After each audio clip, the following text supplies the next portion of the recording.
अज़मा बीबी, जो अभी वलीद इकबाल साहब ने एक जिक्र किया, आप डेट के ऊपर भी कमेंट करिएगा, लेकिन इन्होंने बड़ा एक इंटरेस्टिंग कमेंट किया कि सुप्रीम कोर्ट अपने फैसलों के अंदर 62(1)(f के नीचे जो नाअहली है उसको ताहयात कह चुका है, वो एक्ट के ज़रिए उसको तब्दील नहीं किया जा सकेगा।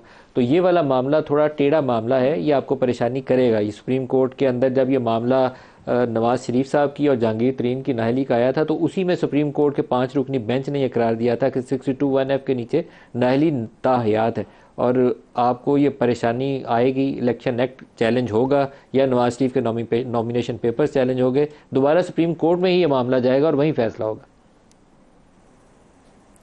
पहले तो मैं ये बात कर लूं कि जो सदर ममलकत जो है, जिनको पीटीआई जो है पता नहीं मानती है नहीं मानती, कभी कहते हैं कि उन्होंने दिल बहुत दुखा दिया है, उनका कोई ताल्लुक नहीं है, फिर जो है वो उनके साथ खड़े भी हो जाते हैं। तो ये कह रहे थे कि उनका इख्तियार है, मैंने वो बात की थी।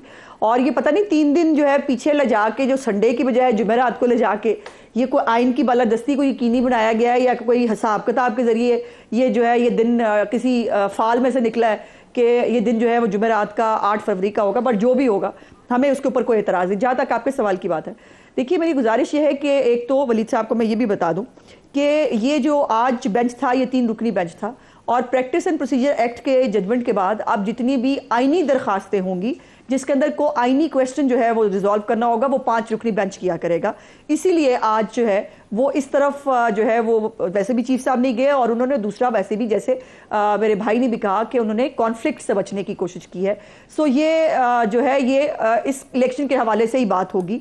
जहाँ तक जो खुद जिसका इख्तियार है वो खुद इख्तियार इस्तेमाल नहीं कर रहा था, तो इसमें हमारे पे तो गुस्सा करने की जरूरत नहीं है। लेकिन जो नाअहली की बात है, देखिए ये भी प्रैक्टिस एंड प्रोसीजर एक्ट के अंदर ये बात को बड़ी डिटेल से डिस्कस किया गया है कि पार्लियामेंट का कानून जो है बनाने का इख्तियार वो क्या है, और क्या उस इख्तियार के ऊपर कदगन लगाई जा सकती है या नहीं। और ये बात भी बड़ी क्लियरली कही गई कि जहां पर आइन खामोश है, जहां पर आइन में क्लियरली जो है वो नहीं लिखा गया, वहां पर सबॉर्डिनेट लेजिस्लेशन भी जो है वो उसका पर्पस सर्व कर सकती है, जो इलेक्शन एक्ट के जरिए जो है वो किया गया है। अब इसके ऊपर किसी को अगर कोई शौक होगा, कोई जो है वो दोबारा जो है, मुझे ये सुप्रीम कोर्ट की जजमेंट्स अपनी जगह पर बिल्कुल मौजूद हैं, लेकिन एक्ट ऑफ पार्लियामेंट, मैं as a parliamentarian act of parliament को सुप्रीम समझती हूँ, और एक्ट ऑफ पार्लियामेंट जो है वही कानून बनाने का इख्तियार रखता है, बाकी लोग नहीं रखते, वो तशरीह का इख्तियार रखते हैं, बनाने का इख्तियार नहीं। सो इसलिए मियां नवाज शरीफ साहब की जो केस है उसके हवाले से कतई तौर पर कोई प्रॉब्लम मुझे तो कम से कम नजर नहीं आती। लेकिन अगर वो, और अब वैसे भी वो दिन नहीं रहे ना जी, जब जो है फरमाइशी पिटीशनें डलती थी और वो चैम्बर्स में जाके वो फिक्स भी हो जाती थी, फौरन डेट भी लग जाती थी और उसके ऊपर मर्जी का फैसला भी आ जाता था। अब वो दिन नहीं रहे, अब आइन और कानून के मुताबिक फैसले होने हैं। ये भी तो बताइए ना, 63A की जो डेफिनेशन की है, जो बाकायदा नया आइन लिखा है सुप्रीम कोर्ट के कुछ जजों ने बैठ के, उसको मैं कहां डालूं, उसके बारे में क्या ख्याल है, उसको जो है वो कहां रेट करना चाहिए पड़ेगी।